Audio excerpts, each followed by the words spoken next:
আসসালামু আলাইকুম, আমন্ত্রণ জানাচ্ছি জাগো স্পোর্টস সংবাদে। আপনাদের সাথে আছি আমি ফারহানা জেরিন সোমা।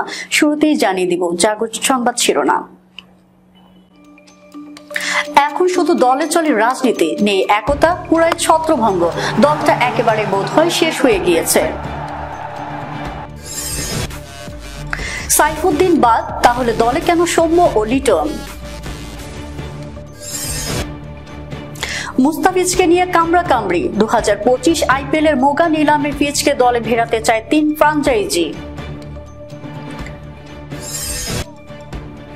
ভীষণ হতাশ নান্নু, বললেন যদি সামান্য কয়টা রান করতে না পারেন তবে আর কি বলবো। দর্শক, সংবাদ শিরোনামগুলো জানাচ্ছিলাম, চলে যাচ্ছে বিস্তারিত সংবাদে।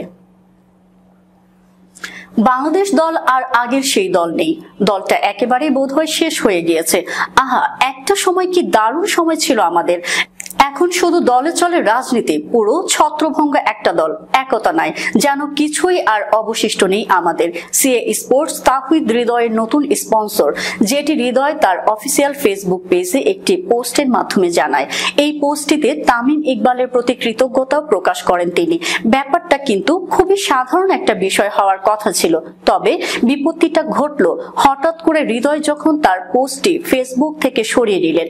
হ্যাঁ, পোস্ট করার পর হঠাৎ সরিয়ে নেওয়ার যে ব্যাপারটা, সেটা অবশ্যই একটা সিরিয়াস ইস্যু। মানে একটাবার ভাবুন যে হৃদয়ের মতো একজন প্লেয়ার এই পোস্ট করে সরিয়ে কেন নিবে? কিসের ভয়ে, কিসের এত চাপ? জি হ্যাঁ, দেশের ক্রিকেটের ভেতরে ভয়ঙ্কর ভাবে একটা নোংরা রাজনীতি ভর করছে।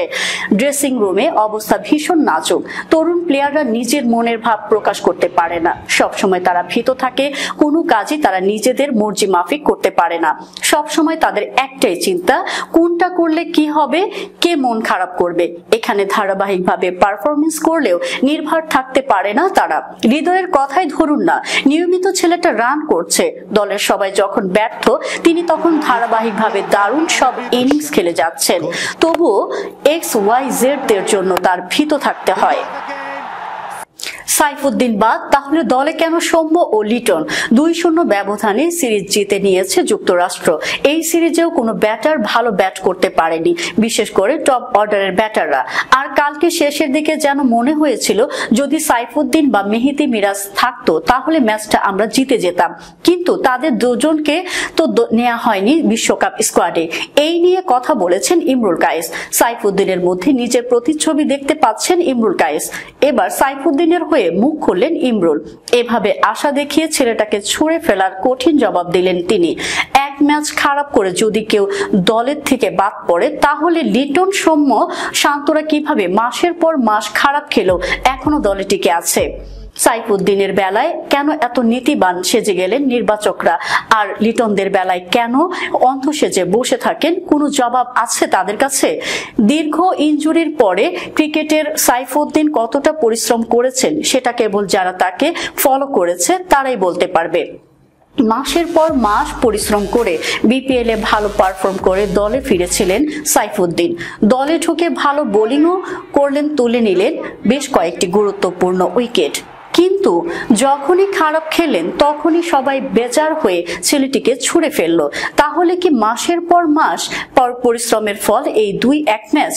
এইসব ব্যাপার নিয়ে এবার ক্ষোভ ছেড়েছে ইমরুল কায়েস। তিনি বলেছেন একটি ম্যাচে সে ভালো করতে পারেনি, ওই সিরিজে একটা ম্যাচ হতো খারাপ করেছে, এরপরে দেখলাম যে সে স্কোয়াডে নেই। এটা খুবই দুর্ভাগ্যজনক। একজন প্লেয়ার যদি একটা ম্যাচে খারাপ করে বাদ পড়ে যায়। সাইফুদ্দিনের উদাহরণ দিয়ে তিনি জানিয়েছেন ক্রিকেটাররা বিশ্বকাপে খেলার জন্য বড় স্বপ্ন দেখে, এভাবে শেষ মুহূর্তে ক্রিকেটারদের বাদ পড়া ক্রিকেটের জন্য অশুভ সংকেত বলে মনে করেন ইমরুল বলেন একটা প্লেয়ার অনেক স্বপ্ন দেখে বিশ্বকাপ খেলার। বিশ্বকাপ কিন্তু একদিন 2 দিনের স্বপ্ন না, অনেক দিনের স্বপ্ন। তাই সাইফুদ্দিন যখন থেকে ফিট হয়েছেন, BPL ভালো পারফর্ম করেছেন, তখন থেকে এসে স্বপ্ন দেখা শুরু করেছে। বিশ্বকাপে রেখেছেন, বিশ্বকাপে কি করবেন, কিভাবে খেলবেন, আর আপনারা এক ম্যাচ বিবেচনা করে তাকে যে বাদ দিয়ে দিলেন, এটা আমাদের দেশের ক্রিকেটের জন্য একদমই ভালো না। মুস্তাফিজকে নিয়ে কামড়াকামড়ি। 2025 আইপিএল এর মগা নিলামে ফিজকে দলে ভেড়াতে চায় 3 ফ্রাঞ্চাইজি।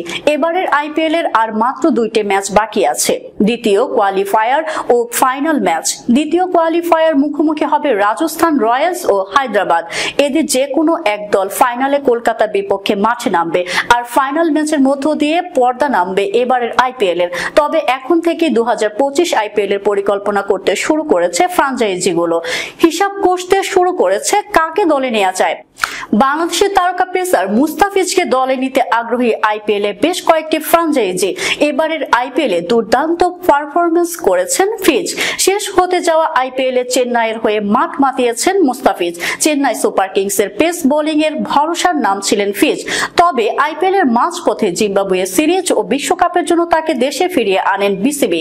মুস্তাফিজের পর আইপিএল ছাড়েন পাথিরানাও, আর এতেই ভেঙে পড়ে চেন্নাই সুপার কিংস। 95% সম্ভাবনা থাকার পরও বোলিং ব্যর্থতায় গ্রুপ পর্ব থেকে বিদায় নিতে হয়েছে ধোনিদের। বেঙ্গালুরুর বিপক্ষে হেরে বিদায় নিয়ে মুস্তাফিজ ও পাথিরানাকে মিস করার কথা জানা অধিনায়ক ঋতুরাজ।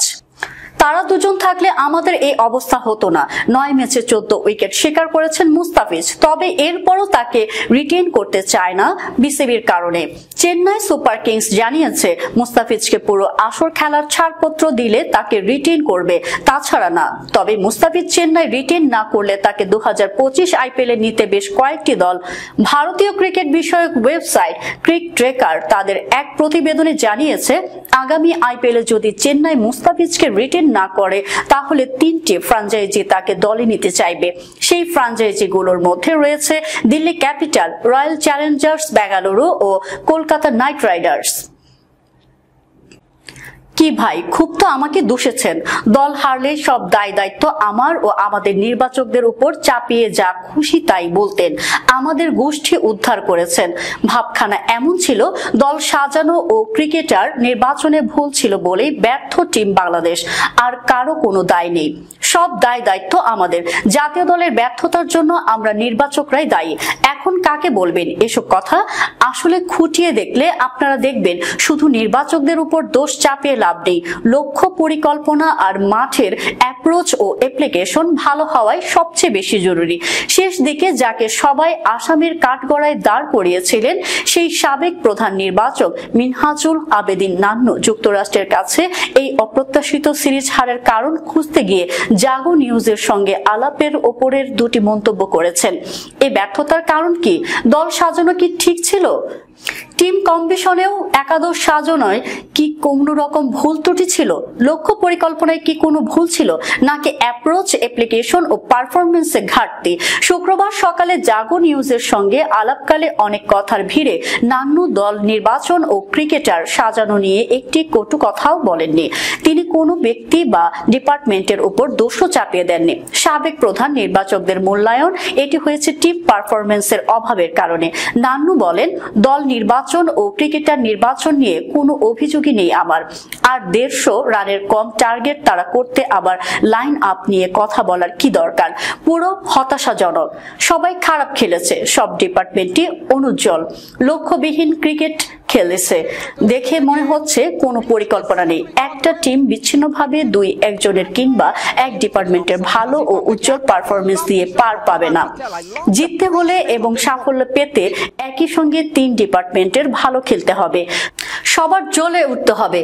তা আর হচ্ছে কই? ব্যাটিং, বোলিং আর ফিল্ডিং এ হতশ্রী অবস্থা। নান্নুর উপলব্ধি, ব্যাটিং ও bowling up to the mark হওয়া অতি জরুরি। একাদশ সাজানো ম্যাচের পরিকল্পনায় কোনো ধরনের সমস্যা বা অসামঞ্জস্যতা কি চোখে পড়েছে? এমন প্রশ্নে নান্নুর জবাব, না, ওসব ঠিক ছিল, আর ওসবের প্রশ্নই আসে না। আপনার টার্গেট হলো 145। আপনি এই সামান্য কয়টা রান যদি করতে না পারেন তাহলে আর কি বলবো? টোটাল দেখেন 100% চেঞ্জেবল। আমাদের ক্রিকেটারদের যে সক্ষমতা আছে তা প্রয়োগ করতে পারলে সমস্যা হওয়ার কথা না। দর্শক, যাবার আগে জানিয়ে দিব শিরোনামগুলো আরো একবার। এখন শুধু দলে চলে রাজনীতি, নেই একতা, পুরাই ছত্রভঙ্গ। দলটা একেবারে বোধহয় শেষ হয়ে গিয়েছে। সাইফুদ্দিন বাদ, তাহলে দলে কেন সৌম্য ও লিটন? মুস্তাফিজকে নিয়ে কামড়াকামড়ি। 2025 IPL এর মোগা নিলামে ফিজকে দলে ভেড়াতে চায় 3 ফ্র্যাঞ্চাইজি।